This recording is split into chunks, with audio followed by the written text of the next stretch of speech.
নমস্কার, আমি Milton sir. আজকে আমার বিষয় হচ্ছে কালমেঘ। কালমেঘ গাছের আরেক নাম আলুই, বা একে কেউ কেউ চিরতাও বলে থাকে। তো আমার সামনে যে গাছটি দেখছেন, সম্পূর্ণ গাছগুলোই কালমেঘ গাছ। তো কালমেঘ গাছ সাধারণত এক বর্ষজীবী গুল্ম জাতীয় হয়। কালমেঘ গাছ আয়ুর্বেদিক বা ভেষজ গুণ সম্পন্ন।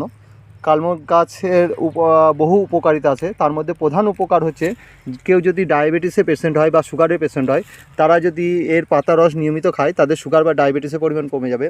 কেউ যদি ক্যান্সারের পেশেন্ট হয় বা ক্যান্সার রোগ হয়, তারা যদি এই পাতা রস খায়, তাদের ক্যান্সারের কোষগুলিকে আর বাড়তে দেবে না। এই গাছের ফুল সাধারণত বেগুনি রঙের হয়, আর ফলটা ফেটে অনেক দূরে বীজ বের হয়ে যায়। এই পাতার রসকে যদি ডেঙ্গু বা ম্যালেরিয়া রোগের রুগীদেরকে খাওয়ানো হয়, এই পাতার রস তাদের সেরে যাবে। অথবা যকৃৎ বা লিভারের যে কোনো রোগের ক্ষেত্রে এই পাতার রস নিয়মিত খাওয়ালে পারে তাদের যকৃৎ বা লিভারের সমস্ত রোগই সেরে যাবে। আর এই পাতার রস যদি বেটে কোনো ক্ষতস্থান বা